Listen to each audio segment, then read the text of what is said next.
Welcome back. On the 6th of October, Egypt and the Arab world celebrate the 44th anniversary of the October War. 44 years ago, the Egyptian and the Syrian armies launched a surprise attack on Israeli positions on the southern and eastern fronts, namely in Sinai and on the Golan Heights.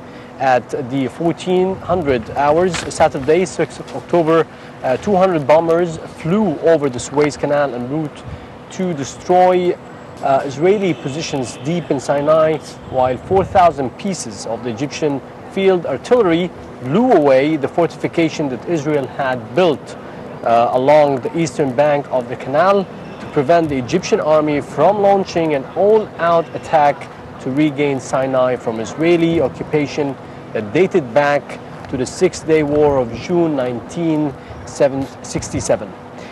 To be speaking on this topic and more, we're joined with an Egyptian veteran commando and one of the heroes of the October War and a military expert. We're joined with Major General Magdy. Shetatte, I would like to thank you very much for joining us. You're welcome. You're welcome. Well, good afternoon. Good afternoon. Major General. And before we start speaking about the importance of the 6th of October War in general, I'd like to start with a personal question. Being one of the heroes of the war, and you stayed almost 7 months even following the ceasefire behind the enemy lines.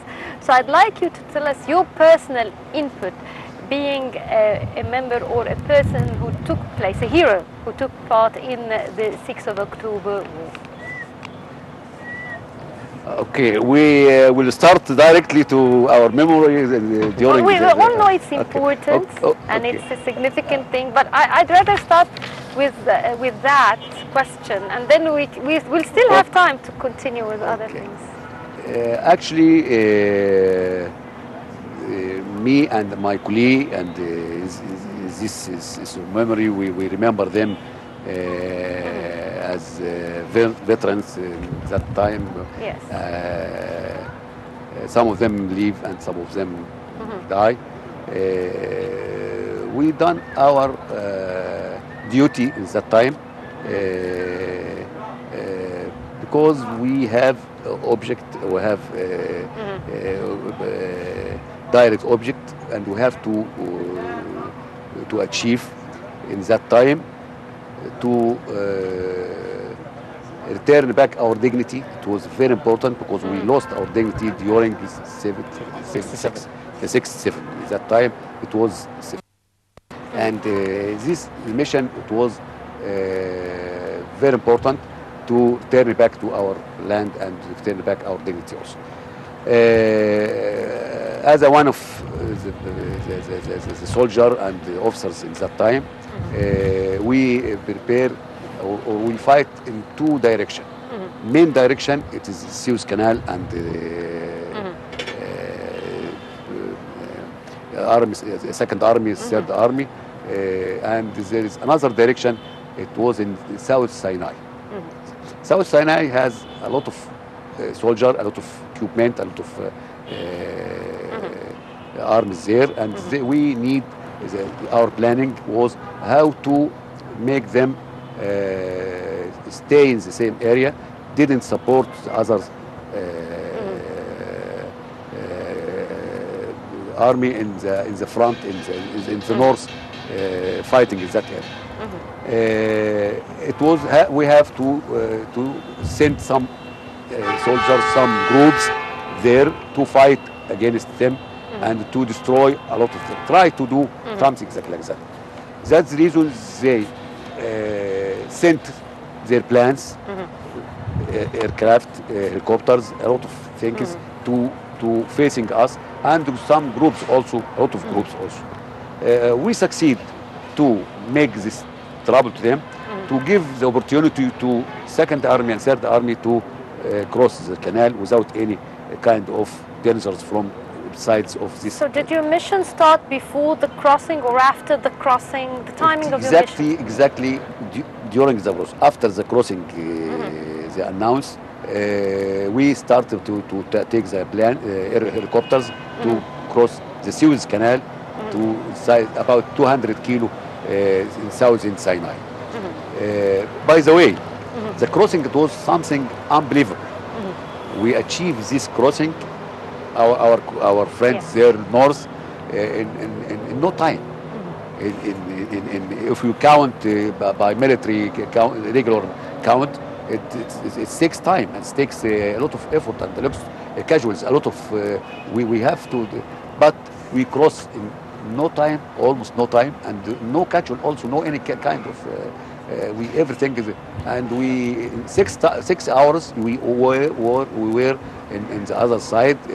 We have a strong point and we destroy a lot of them, and we can. And some of soldiers and some of officers, they go forward. The lines we definitely we told them this line in 6 hours. These lines they go behind these lines also. In South Sinai, as I told, we fight and we destroy a lot. We by myself, I destroyed 2 buses, has pilots and technical pilots in a long many cars was in convoy, say convoy. With inside it, they cover 2 buses, very important. They're looking for very important buses. We destroy these 2 buses, and we go in some fights also, and we have casualties, and we have a lot of. We haven't any kind of help because we were in long time, longer distance inside, and we spent after that 7 months to inside. They know we are there by name, but they can't catch us, and they ask always our when they're going in delegation about the peace delegation. How many were you behind the lines? We were 5 at that time. I spent alone for about 2 weeks, but we gathered. We were five, and we have one has injured, very severe injured, and he's become well, and after that returned back all of us. After that, it's a long story. Yeah. And the Bedouin was very important and very courageous people with us. They helped us a lot. Egyptian Bedouin was very, very good people. Yes. I understand that you had really of course, a lot of challenging moments, but there was a time when you wanted to join the second regiment or group. During that time, you took almost 3 days in the desert on your own, and there were maneuvers. I understand that also there was a time when you had to maneuver around the Israeli army so that they won't be able to detect you. So it was quite a hard and arduous task at that time. So would you tell me more about that particular moment and how hard it was? Actually, the detail is very severe. It's not easy. Yeah. Because you fight to defend yourself. And your country also. Yes. Okay, and sometimes people we have to face, yes. and they have to kill or you kill. You kill. Yes. Because it's not easy.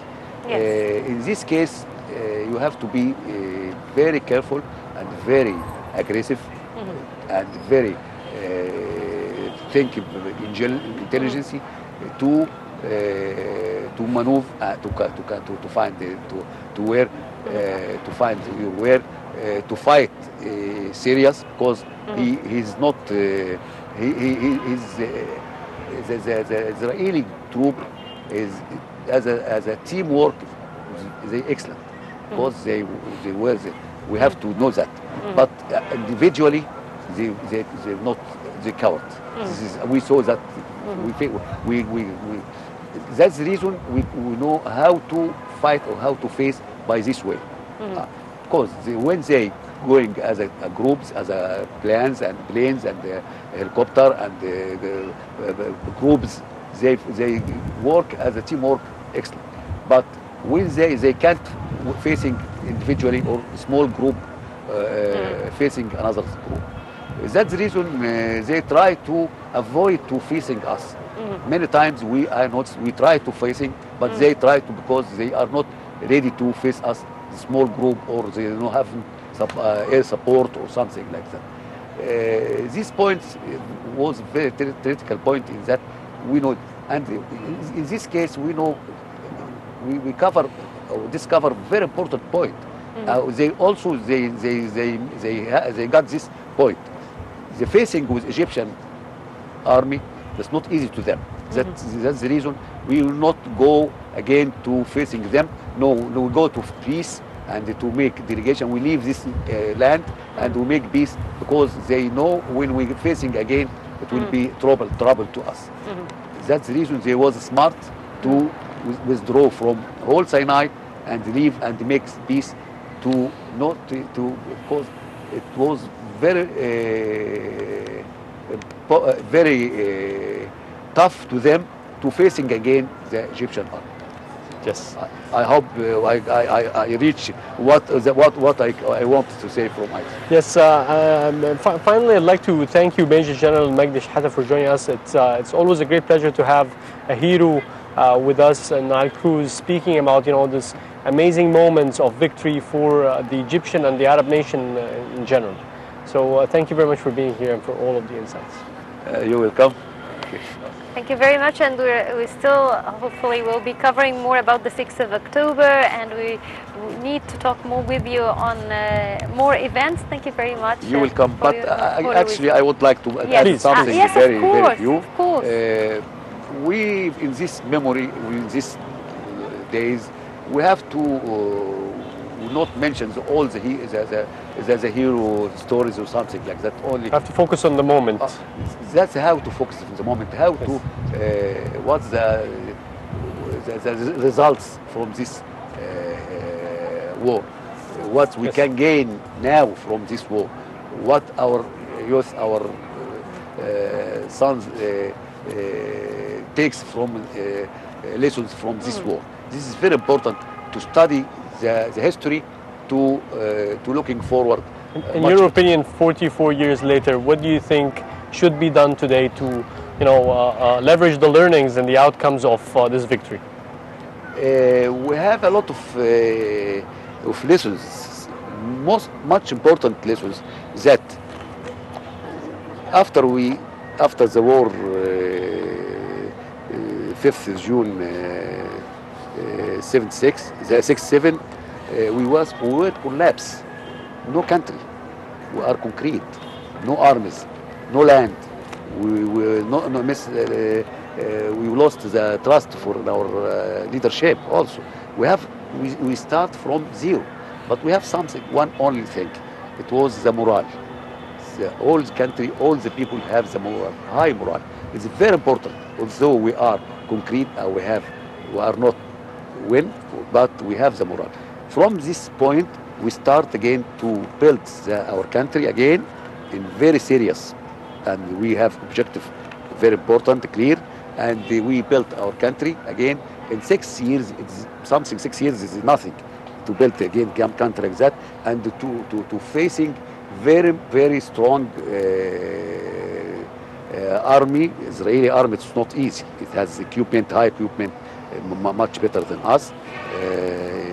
Even the population was more us, because defense and offensive there is percentage to facing. They has superiority also in numbers, and to win. This is example. We can do everything if we got the aims and we try all our efforts going in the direction to these aims. Sorry to No, it's a pleasure, and we're proud to have you. Thank you very much, Major General Magdy Shetatte. Thank you very much for sharing with us some of your memories of that important war and victory. And now we will be looking at one of the documentary films made by Nile TV International, our own TV channel, and it's directed by one of our colleagues, Shaban. It's about the Dakhila Bridge. It's called the Dakhila Bridge, Source of Pride. Now let's look at it.